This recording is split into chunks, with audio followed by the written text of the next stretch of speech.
Three dimensional geometry में हम लोग पढ़ रहे थे। आज का टॉपिक हमारा प्लेन है। प्लेन से एग्जाम में क्वेश्चन बहुत ज़्यादा आते हैं, मान के चलिए आप, ठीक है। Plane is a important, one of the important topic. At least 2 questions are asked, कम से कम 2 सवाल एग्जाम में पूछे जाते हैं प्लेन से ही। आइए इसकी बात करते हैं। इसका एक जनरल फॉर्म होता है प्लेन का, general form of a plane. Plane का बच्चे जनरल फॉर्म होता क्या है, वो कुछ इस टाइप से है। आप जब देखिए प्लेन का जनरल फॉर्म होता क्या है, वो होता है ax plus B Y plus C Z. इसको कैपिटल फॉर्म में लिख लीजिए आप, ax plus B Y plus C Z plus D is equal to 0। ये प्लेन का एक जनरल फॉर्म होता है, ठीक। अब बात करते हैं आखिर ऐसा है क्यों। प्लेन के बारे में आपने हमको बता तो दिया है सर, लेकिन आखिर ऐसा क्यों है कि आखिर इसमें ABC क्या है, उसको समझना इम्पॉर्टेंट है हमको, हम लोगों को। जैसे आप मान लीजिए बच्चे, ये आपके पास में एक प्लेन है, ठीक है। आप देखिए ज़रा, ये आपके सामने एक प्लेन मैंने बना दिया है, और ये बच्चे प्लेन की इक्वेशन हमारे पास में है। प्लेन की ये इक्वेशन है ax plus B Y plus D equal to 0।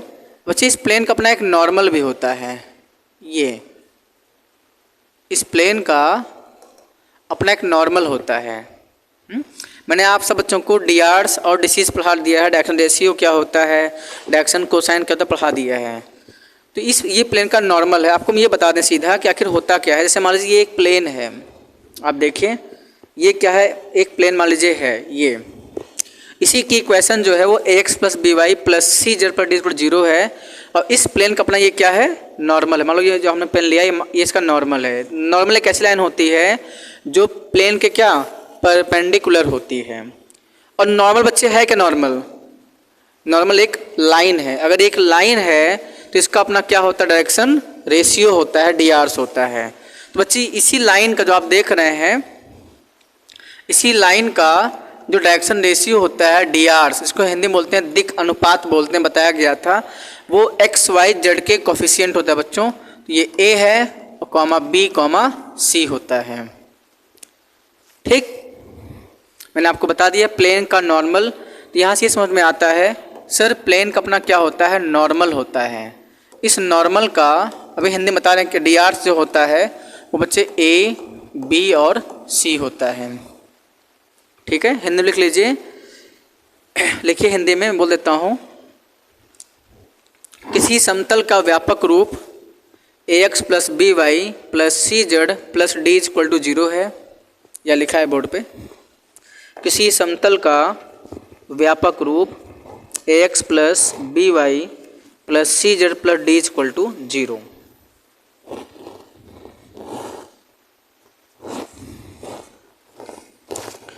अब बोर्ड पे जो लिखा है आप लिख लीजिए, फिर आगे बढ़ते हैं।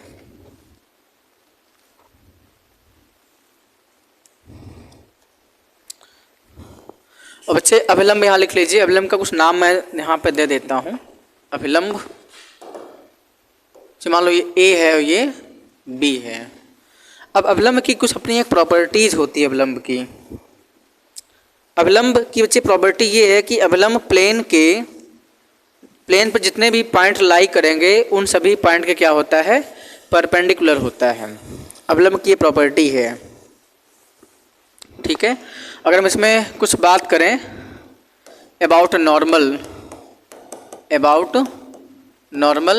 अभिलंब के बारे में बात करें तो ये होता क्या है, it is a perpendicular line which is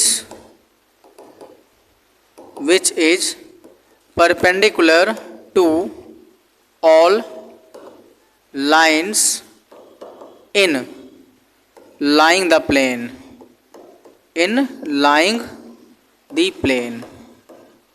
Hindi में लिख लीजिए। अभिलंब समतल में स्थित अभिलंब कॉमा समतल में स्थित सभी रेखाओं के लंब होता है या लंबवत होता है। अभिलंब कॉमा लगा लेना, समतल में स्थित सभी रेखाओं के लंबवत होता है। ठीक है,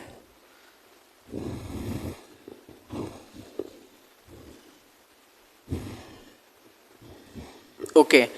अब देखिए बच्चों, इस बात को आपको समझाते हैं। देखो, हर बात समझना इंपॉर्टेंट है। अभी बेसिक ही बता रहे हैं। बेसिक अगर आपके अच्छे स्ट्रांग है तो आप सारे क्वेश्चन कर सकते हैं। सच मान लो मैंने कहा ये आपके पास में कोई प्लेन है। अच्छा, एक बात आप और बता दें बच्चे, ऐसा नहीं ज़रूरी है कि प्लेन हमेशा रेक्टेंगल फॉर्म का ही होता है। प्लेन किसी भी फॉर्मेट में हो सकता है, ठीक है ना। ऐसा नहीं ज़रूरी है कि प्लेन हमेशा रेक्टेंगल फॉर्म में होगा, ऐसा कोई ज़रूरी नहीं है। जैसे हमने कहा ये प्लेन का एक नॉर्मल है, ठीक है, और ये प्लेन है।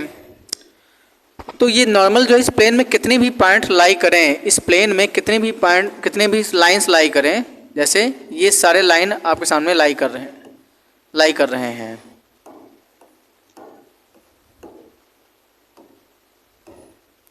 ये इन सभी लाइंस के क्या है, परपेंडिकुलर है। प्लेन की कोई फिक्स लाइन, कोई फिक्स नहीं है। प्लेन का जो नॉर्मल है, अभिलंब है, कोई फिक्स नहीं यही होगा। हो सकता है कि नॉर्मल, ये आपने बना दिया नॉर्मल ऐसे ही, ठीक है। जब आप इस नॉर्मल को चेंज करेंगे तो ये हमेशा परपेंडिकुलर ही दिखेगा। 3D दिख रहा है इसलिए आपको नहीं समझ में आ रहा है। जैसे आपको हम अगर दिखाने की बात करें, जैसे मान लीजिए ये आपका प्लेन है, ये आपका प्लेन है, ठीक है, और ये इस पर लाइन है। हमने इसके ऊपर एक रख दिया पेन, इसके ऊपर लाइन है ऐसे, ठीक। और नॉर्मल कहीं भी हो सकता है। जब आप नॉर्मल इस पर ऐसे गिराएंगे तो हुआ नहीं परपेंडिकुलर, हुआ। ऐसे कितने भी पेन आप गिरा दीजिए इस प्लेन पे आप कितने भी पेन ऐसे गिरा दीजिए, लाइन गिरा दीजिए, आप कितने भी पेन गिराइए यहाँ पे, और नॉर्मल हमेशा इसके परपेंडिकुलर ही होता है। ये बात आप ध्यान रखिएगा, ठीक है। ये सब बेसिक बातें हैं, इसलिए थोड़ा टाइम लेके पढ़ा रहे हैं। कई बार हम रिपीट करके आपको पढ़ा दे रहे हैं। तो इतना ही हमारा कॉन्सेप्ट है प्लेन के बारे में, ठीक है। आइए हम अगला रूल लिखते हैं इसके सीधा इसके बाद में। सबसे अगला हमारा रूल है, वो क्या है, बात जरा समझिए। रूल नेक्स्ट आप समझिए, वो ये है, equation of a plane which is passing through point A, that is x1, y1 और z1। पॉइंट P आप मान लीजिए, दिक्कत नहीं है, कुछ भी ले सकते हैं आप। यहाँ पॉइंट आप ले लीजिए P।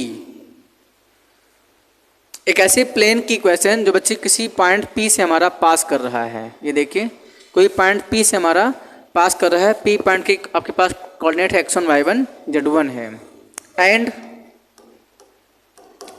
इट्स डायरेक्शन रेशियो, दिक अनुपात, वो क्या है, A, B, C है। देन होता क्या है, तो ऐसे प्लेन की जो इक्वेशन होती है वो होती है A times x minus x1 plus B times y minus y1 plus C times z minus z1 equal to क्या, 0। बात आपको समझ में आ रही है। अभी आपको समझा के दिखा रहे हैं। हमारे पास मान लीजिए ये एक प्लेन हमने ले लिया है। ये मालूम मेरा कोई प्लेन है। बच्चे, कंडीशन ये है कि हमारा जो प्लेन है ना, किसी पॉइंट से पास कर रहा है। मान लो आपके पास में ये पॉइंट ए है, या जो भी हमने पॉइंट माना ही है, ये पॉइंट पी है, वो x1, y1 और z1 है। ये जो पॉइंट पी आप देख रहे हैं, ये पॉइंट पी कहीं भी हो सकता है, ऐसा नहीं कि यहीं फिक्स ही है। इस पॉइंट पी का जो नाम है हमारे पास, वो x1 है, y1 है और z1 है। और बच्चे, अगर प्लेन है तो इसका क्या होगा, नॉर्मल। मान लो ये नॉर्मल है इस प्लेन का, ये क्या है, नॉर्मल है, ठीक है। और इस नॉर्मल का हमारे पास क्या दिया गया है, डायरेक्शन रेशियो, वो क्या है, A, B, C। बच्चे, ऐसे प्लेन की जो इक्वेशन होती है वो आपके सामने बोर्ड पे लिखी हुई है। ठीक है, ये नोट करिए, फिर आगे बढ़ते हैं।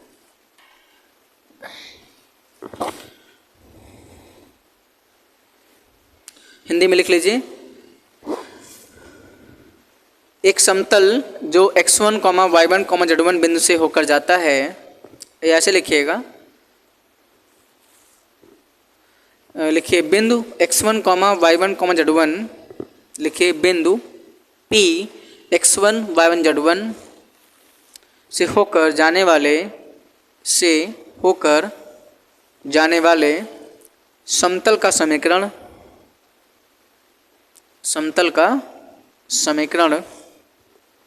लिखा है बोर्ड पे, a times x minus x1 plus b times y minus y1 plus c time z minus z1 equal to 0। और आप इसका फिगर बना के नोट कर लीजिए। अच्छा, कोई कहेगा सर एक काम करिए सर, जब बताइए कैसे आखिर ऐसा आपने किया क्यों? कोई अगर हमसे इसका प्रूफ पूछे, बच्चे इस प्रूफ को भी बताया जा सकता है, ठीक है, उस प्रूफ को भी बताया जा सकता है। ये इस बात को हम समझ के करते हैं, क्योंकि जब आपको समझ में चीज़ें आ जाएंगी तो आप आसानी से सवाल भी कर लेंगे। सवाल जो भी एग्जाम में आता है सब दिमाग लगाने वाला सवाल आता है। तो क्या आप रेडी हैं इसके प्रूफ के लिए? आइए देखिए इसका प्रूफ। इस बच्चे मान लीजिए हमारे पास एक प्लेन है, ये ठीक है, हमारे पास एक प्लेन है, तो इस प्लेन का अपना क्या होगा? नॉर्मल है इस प्लेन का, और ये प्लेन जो है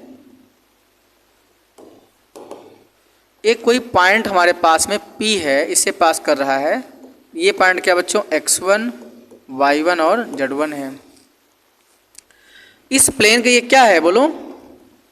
ये प्लेन का क्या है? नॉर्मल। और बच्चे इस नॉर्मल का डी क्या है बोलो भाई? a, b, c। और बच्चे ये प्लेन पर हमें कोई पॉइंट ले रहे हैं, मान लो पॉइंट P, हमारा कोई पॉइंट Q ले लिया हमने, इस प्लेन में हम कोई पॉइंट Q ले रहे हैं।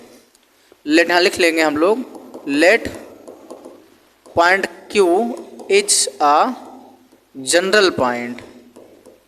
जनरल हमने पॉइंट Q बच्चे क्या ले लिया? एक व्यापक बिंदु ले लिया है। और जो पॉइंट Q है उसका कोऑर्डिनेट क्या है? x, y और z। तो मान लीजिए जो पॉइंट Q है बच्चों वो x, y और z के कोऑर्डिनेट है। अच्छा मुझे ये बताओ, नॉर्मल अपने आप में क्या है? लाइन है, नॉर्मल लाइन। बच्चे अगर आप PQ को मिला देंगे तो ये भी क्या होगी बोलो? ये भी लाइन ही होगी। अगर आप PQ को मिला देते हैं तो ये भी अपने आप में क्या है? एक लाइन ही तो है। ये देखिए, आप जब मुझे बताइए, हमको नॉर्मल का डी पता है, तो क्या हम बच्चे PQ का डी लिख सकते हैं? PQ का डी बताया था आपको कॉन्सेप्ट। अगर किसी लाइन सेगमेंट के एंड पॉइंट पता है, उसका हम डायरेक्शन रेशियो लिख लेते हैं, x माइनस क्या बोलो?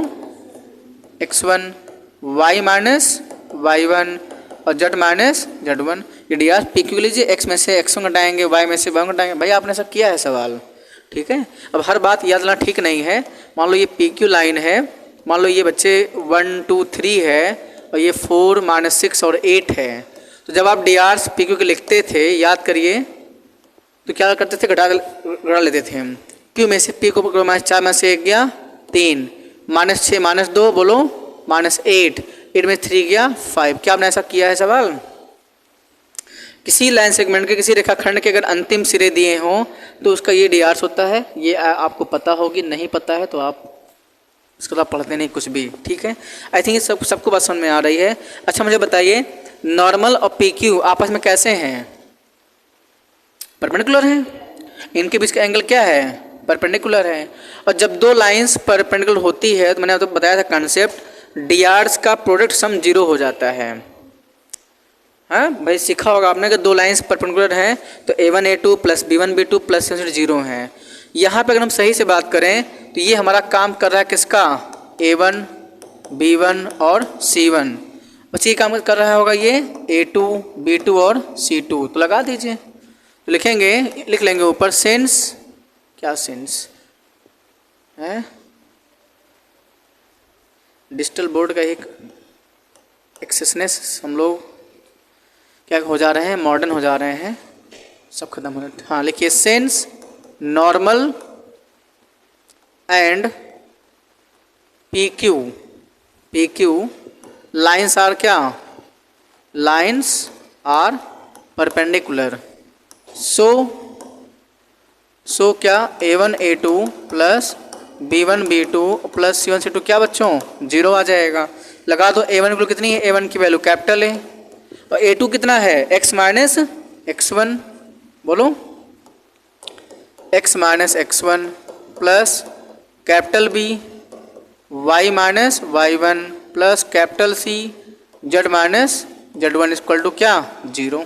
तो वही बात तो आ गई है, बोलो जो हमारा प्लेन की इक्वेशन थी वही आपके सामने आ गई। तो क्या बात समझ में आई। तो ये बात आप याद कर लो, अगर दो लाइंस परपेंडिकुलर हैं तो उनका डीआर्स का म्यूचुअल प्रोडक्ट आपस में गुणनफल का सम 0 कर देंगे। अब आप क्वेश्चन लिखिए सीधा, हम आगे बढ़ते हैं।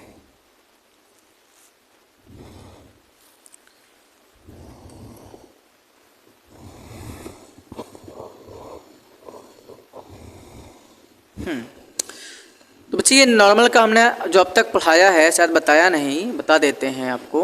क्या बता देते हैं, ये नॉर्मल का जो आपने ये क्वेश्चन लिखी नहीं है, ये इसको बच्चे हम बोलते हैं कार्टेशियन फॉर्म। लिख लीजिए आप, ये होता है कार्टेशियन फॉर्म होता है, ठीक है। कार्टेशियन की हिंदी क्या, कार्तीय रूप है।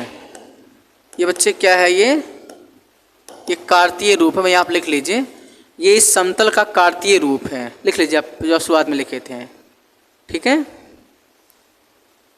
लेकिन अब आपको बता देते हैं vector form of a plane, कि किसी भी प्लेन का वेक्टर फॉर्म क्या होता है। जरा आप ये इस बात को ध्यान दीजिए आप, ये प्लेन है उसका हमारा वेक्टर फॉर्म क्या होता है, ठीक है। कुछ भी नहीं है, बस vector r dot n cap equal to क्या होता है, d होता है, ठीक है। यही होता है where vector r equal to बच्चे क्या है, xi yj और zk कैप। जो वेक्टर जो बच्चे n कैप है, एक अपने आप में क्या होता है, यूनिट वेक्टर होता है n कैप, ठीक है। जो आपके पास में n वेक्टर आ जाएगा वो क्या होगा, a b और c। मतलब आप इसको ऐसे बोल सकते हैं ai plus bj, ai cap plus bj cap और प्लस क्या ck कैप। अब खुद समझिए, जो आप इसका डॉट कराएंगे, खुद समझिए, जो आप इसका डॉट कराएंगे तो ax plus by plus z आ जाएगा। वेक्टर r डॉट n करा दीजिए आप, तो यहाँ पर लिख सकते हैं n वेक्टर, दिक्कत नहीं, यहाँ n वेक्टर लिख लीजिए। Vector r dot n vector equal to d होता है। जब आप r का डॉट कराएंगे तो ax plus by plus cz equal to d आ जाएगा। अब d क्या है, d यहाँ पे कांस्टेंट वैल्यू, नेगेटिव भी हो सकती है पॉजिटिव भी हो सकती है, और अगर d होगा नेगेटिव तो इधर आ जाएगा प्लस d हो जाएगा। कुल मिला के वही आपके पास आ जाएगा जो आपका हमने आपको बताया था कार्टेशियन फॉर्म, कार्तीय रूप, वो क्या होता है ax plus by, vector form ये होता है, ठीक है। ये क्या हो गया,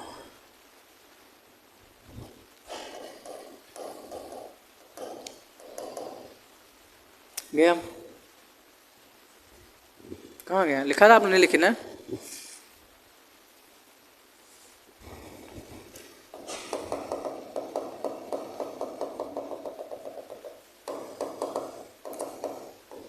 कुछ ये गायब हो रहा है लगता है, गया।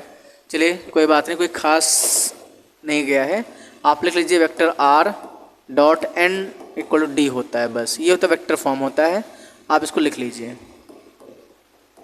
Vector form of a plane, एक समतल का लिख लीजिए सदिश रूप, आप लिख लीजिए हिंदी में। सीधे आगे बढ़ते हैं, जहाँ पे आप फिर से लिख लीजिए, जहाँ पे वेक्टर r जो होता है बच्चों क्या होता है, बोलो xi प्लस yj और zk कैप, और जहाँ वेक्टर n जो होता है हमारे पास में वो बच्चों होता है ai प्लस बी जे और प्लस क्या सी के कैप। आइए सीधे सवाल लिखिए, क्वेश्चन लिखिए आप। क्वेश्चन सीधे लेके चलते हैं, जो आपका प्रीवियस ईयर क्वेश्चन है सीधे वही लेके चलते हैं।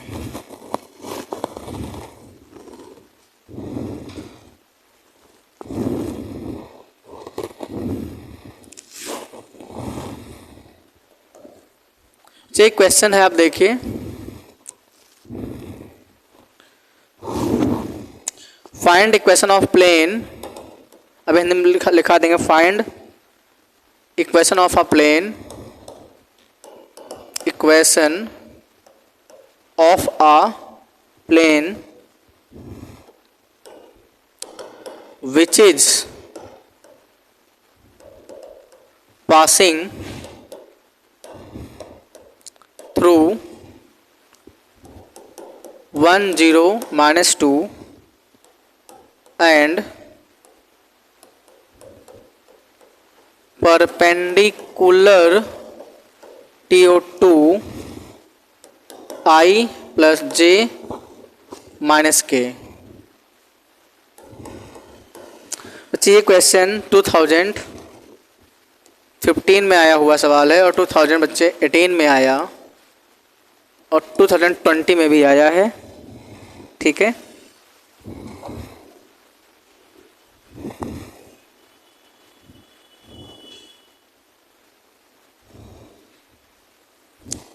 सॉरी 20 में नहीं आया है, 2020 में नहीं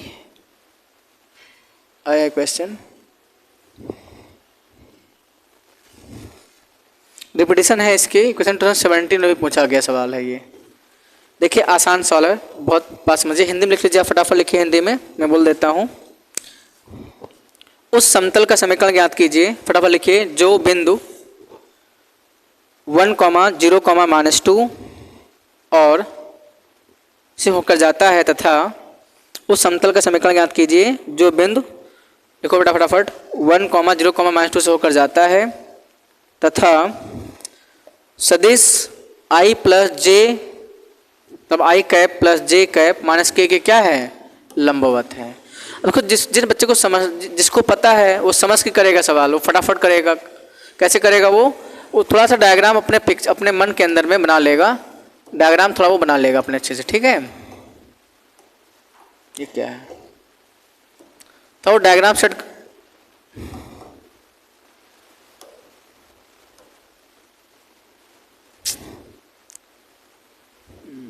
देखिए डायग्राम कैसे बनाना है, बात समझिए।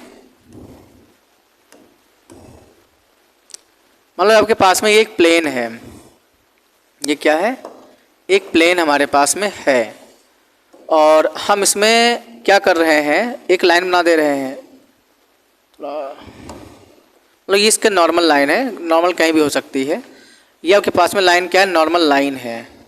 और बच्चे यही नॉर्मल लाइन जो है किसके, जो आप देख नॉर्मल लाइन, ये किसके बिहेव कर रहा है, यही क्या है बच्चे, i प्लस जे माइनस के है, कह रहा है परपेंडिकुलर टू दिस। तो बच्चे यही नॉर्मल लाइन जो आप देख रहे हैं, यही ये वेक्टर है।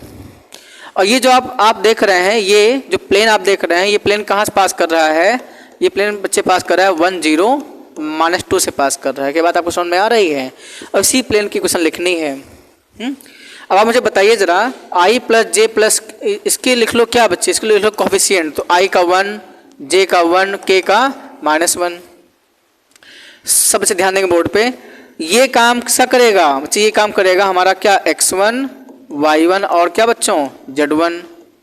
ये काम कैसे करेगा, काम करेगा a b c का। तो आपको बताया गया था, अच्छे से बताया गया था। तो इक्वेशन ऑफ क्या बच्चे बोल देंगे, प्लेन। क्या बताए थे, a times x minus x1 plus b times y minus y1 plus c times z minus z1 equal to क्या, 0। a क्या है 1, x माइनस x1 1, b क्या है बच्चों 1, देखो लिखा है b1 यार। और y माइनस y1 कितना है, ये y1 0 है, और प्लस c माइनस 1, z1 कितना, z1 -2 इक्वल 0। तो आगे इक्वेशन आपके सामने क्या आ गया, x माइनस 1 प्लस वाई और माइनस z और माइनस क्या 2 इक्वल टू आ गया 0।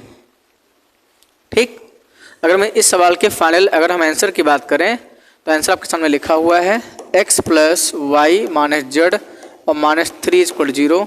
This is the final answer of this question. ठीक है, तो क्वेश्चन रिपीट कई बार हुआ है, ये क्वेश्चन एग्जाम में भी आपके आने के चांसेस हैं।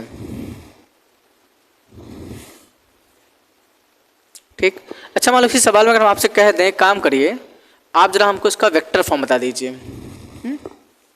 ये तो आपने क्या फॉर्म बताया, आपने बता दिया कार्तीय रूप बताया है। क्या बता दिया है? कार्तीय रूप, कार्टेशियन फॉर्म आपने बता दिया है। कोई हमसे कह रहे हैं आप जरा इसका बता दीजिए वेक्टर फॉर्म क्या होगा, ये भी कोई हमसे बोल सकता है बताने के लिए, तो आपको बताना पड़ेगा। इसको आप नोट कर देखिए, एक वेक्टर फॉर्म हमने शायद इसका नहीं लिखाया। वेक्टर फॉर्म अच्छे होता क्या है, वेक्टर r माइनस ए और डॉट n इक्वल टू क्या होता है? d होता है। ये वेक्टर फॉर्म होता है। ठीक है, या d मत लिखिए, vector r minus dot n equal 0 कर दीजिए, अब ये आपका आंसर हो जाएगा। मतलब ये एक ऐसा वेक्टर फॉर्म है जो एक ऐसा बच्चा हमारे पास में मान लो प्लेन है, ये प्लेन पॉइंट ए से पास कर रहा है x1, y1 और z1। बच्चे इस प्लेन के नॉर्मल जो drs हैं, जो आप देखें नॉर्मल है, ये प्लेन का क्या है? नॉर्मल है। नॉर्मल हमारा n कैप है।